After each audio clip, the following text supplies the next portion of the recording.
iGas Official, mantap.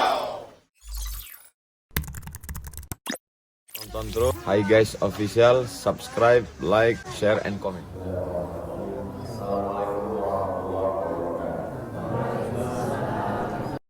Alhamdulillah, wassalatu wassalamu ala rasulillah wa ala alihi wa sahbihi wa man tabi'ahum wa ala.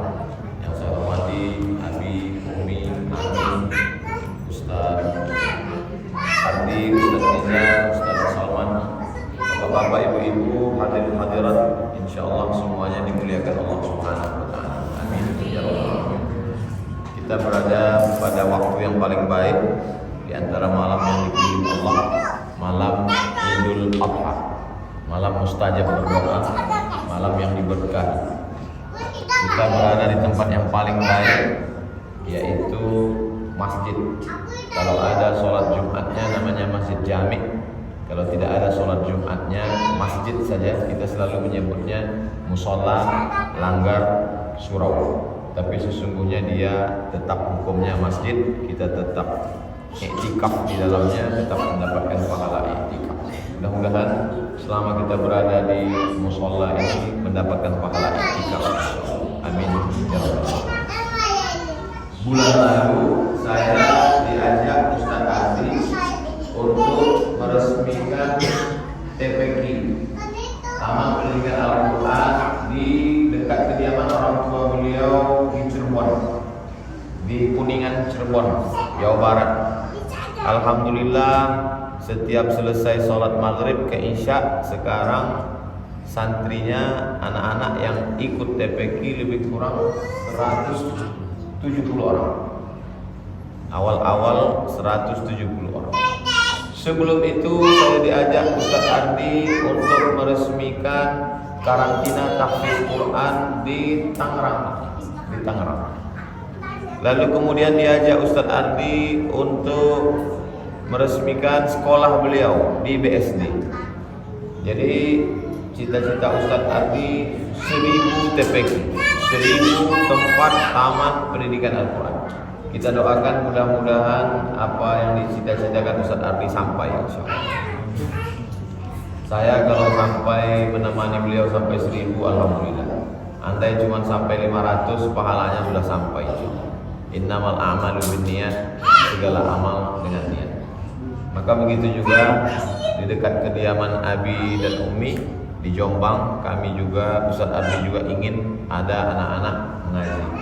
Tapi mungkin untuk tahap awal tidak bisa tiap malam, hanya hari Jumat malam Sabtu, sepekan sekali setelah maghrib ke isya.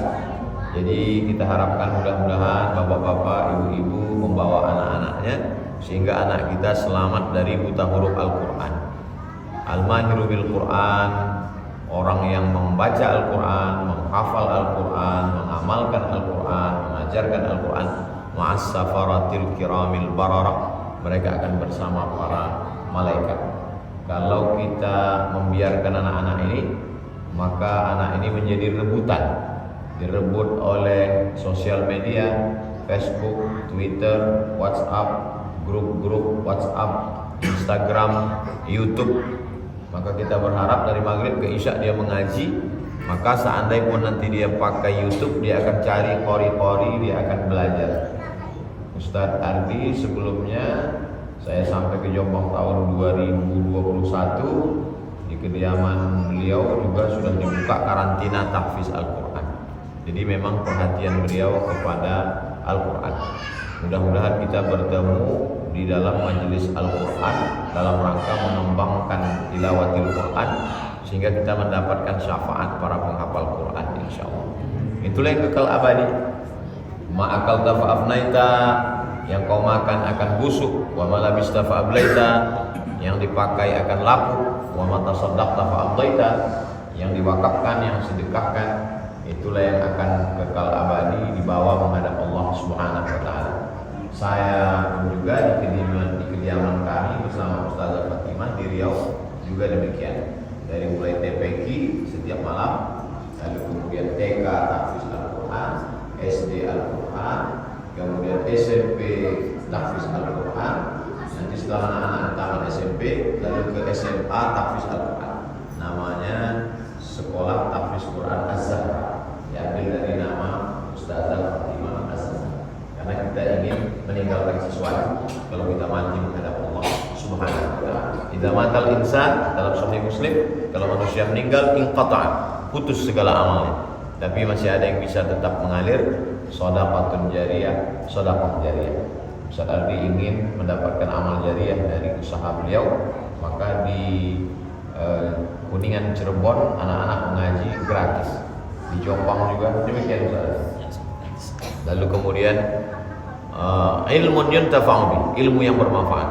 Kami dengan segala keterbatasan tidak bisa datang langsung ke kediaman orang tua setiap waktu, mungkin datangnya setahun sekali, tapi paling tidak membawa adik-adik dari santriah OSB Tahfiz Quran, maka insya Allah amalnya mengalir juga. Dan yang paling diharapkan adalah anak-anak waladun sholih. Jadi kami ingin anak-anak ini dibawa, anak-anak dibiasakan ke musola, walaupun kelihatannya anak-anak ribut, bising, tapi kalau musola kita masih ramai anak-anak, insya Allah berarti 20-30 tahun akan datang lingkungan kita masih selamat. Tapi kalau musolanya sudah sepi, anak-anak hanya di depan TV, anak-anak main handphone, na'udzubillah, rumahan kita namanya kepuh permai. Jadi saya coba cari-cari di internet pohon kepuh, terus itu pohon genderuwo. Jadi untuk mengusir genderuwo ini mesti dengan bacaan Al-Quran. Anak-anak kita ajak tidak hanya sekedar tahsin, ada tahfiznya.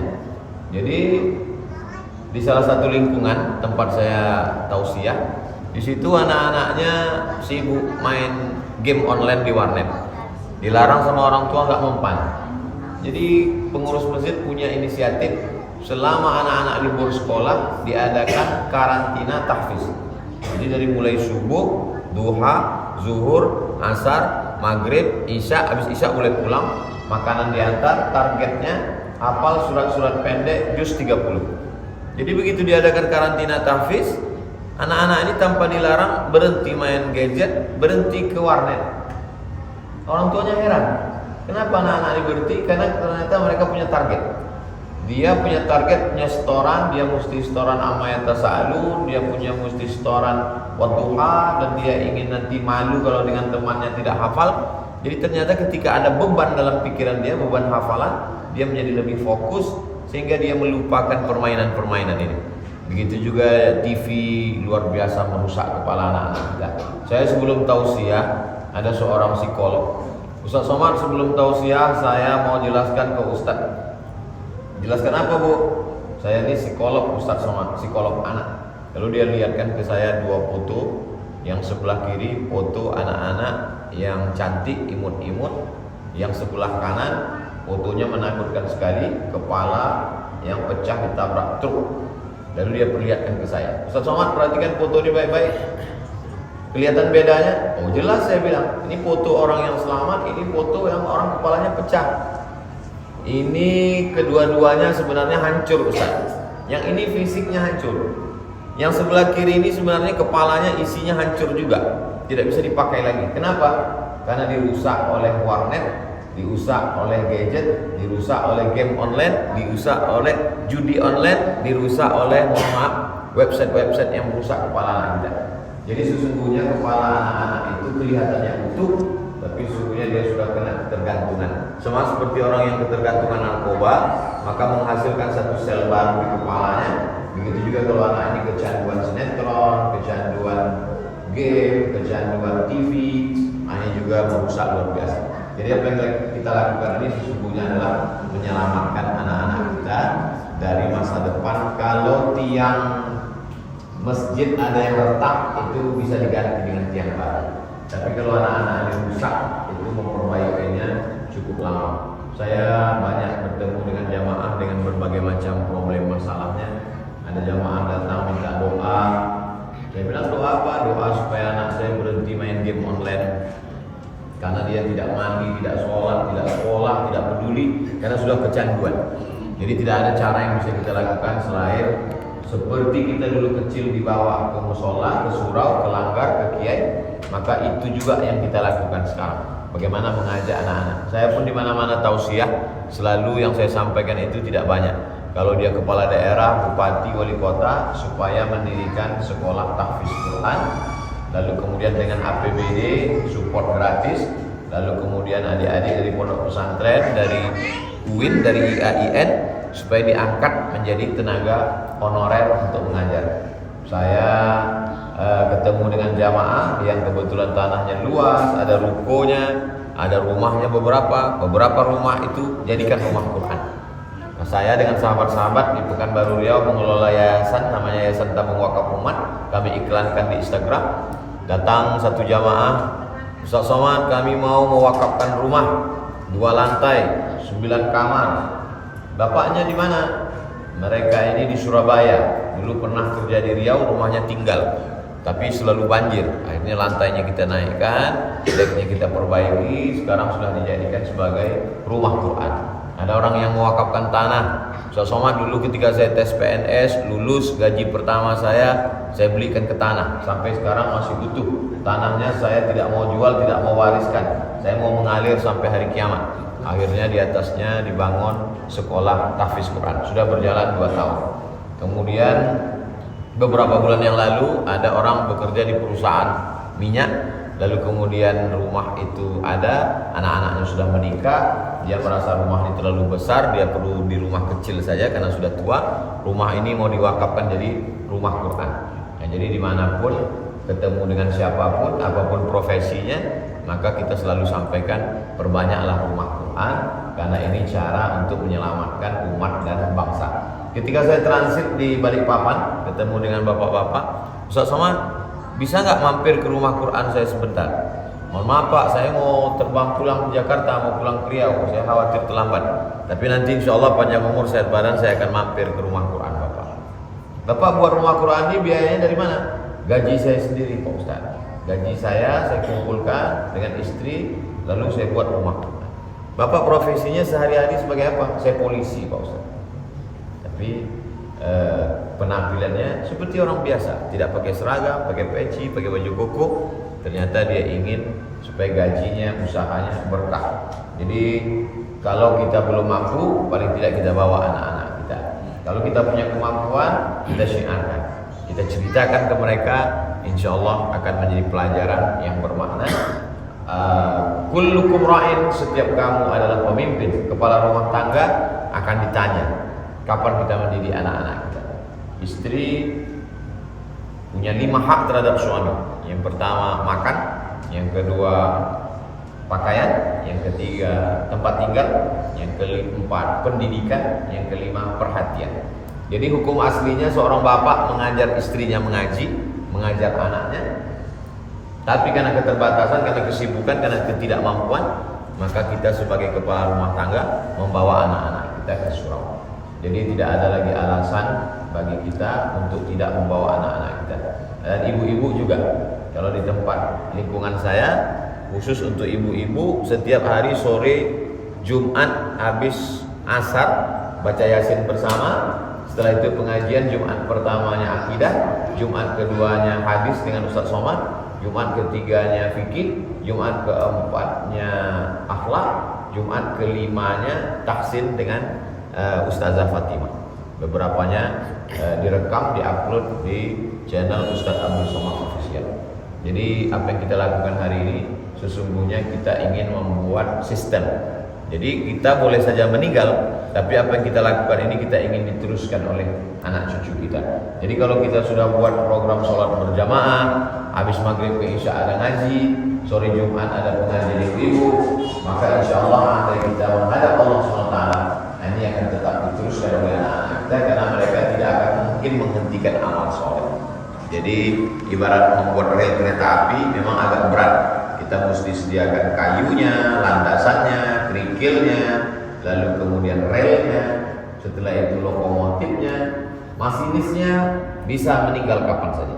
Tapi kereta api akan terus berjalan sampai hari kiamat. Itu yang kita inginkan, supaya dunia ini al-Islamu ya'lu, Islam akan tetap tinggi, wala yu'la alaih. tidak ada yang lebih tinggi daripada Islam. Belajar dari kota Jombang, maka ada ulama-ulama besar yang luar biasa. Ada Pak Hasyim Asy'ari, ada Pak Bishri Sansuri, ada Pak Wahab Hasbullah. Mereka sudah meninggal dunia, tapi apa yang mereka buat dulu sampai hari ini tetap mengalir. Saya berziarah ke makam mereka, ke pondok mereka, itu adalah buah dari kerja keras mereka. Andai mereka dulu hanya sekedar menikmati hidup sampai pada zona aman, mungkin hari ini kita tidak menghirup udara bebas, tidak menikmati Islam. Jadi sesungguhnya apa yang kita lakukan hari ini, kita ingin anak cucu kita ke depan tetap dalam la ilaha illallah Muhammad Rasulullah sallallahu alaihi wasallam. Mudah-mudahan Ustaz Ardi tercapai cita-citanya 1000 TPQ, panjang umur, sehat badan, usahanya diberkahi Allah, berhasil dunia akhirat. Demikian juga Bapak Ibu sekalian, sukses, anak-anak kita semuanya menjadi anak-anak yang soleh dan solihah. Di malam Idul Adha yang penuh dengan barokah ini, kita sama-sama berdoa kepada Allah, bertawassul kepada Allah dengan kemuliaan malam Idul Adha, bertawassul kepada Allah dengan kemuliaan musalla, bertawassul kepada Allah dengan kemuliaan surat Al-Fatihah. A'udzubillahi minasyaitonirrajim. Bismillahirrahmanirrahim. Alhamdulillahirabbil alamin. Arrahmanirrahim. Maliki yaumiddin. Iyyaka na'budu wa iyyaka nasta'in. Ihdinas shiratal mustaqim. Shiratal ladzina an'amta 'alaihim ghairil maghdubi 'alaihim waladdallin. Amin. Allahumma shalli ala sayyidina Muhammad wa ala ali sayyidina Muhammad. Allahumma inna natawassalu ilaika bi sirril Fatihah. Kami mohon kepada Engkau dengan kemuliaan surat Al-Fatihah, dengan kemuliaan malam Idul Adha, dengan kemuliaan bumi yang dijadikan sebagai tempat beribadah, memuji dan memuja ya Allah. Antu yassir lana al-Qur'ana, mudahkan urusan kami. Wa balligh maqasidana, sampaikan maksud niat kami. Waqdi hajatina, tunaikan hajat-hajat kami. Waj'al abna'ana wa banatina minas shalihin was shalihat, minal hafizin wal hafizat. Jadikan anak-anak kami menjadi anak-anak yang menghafal Al-Quran. Minal mujahidin fi sabilika bi amwalihim wa anfusihim.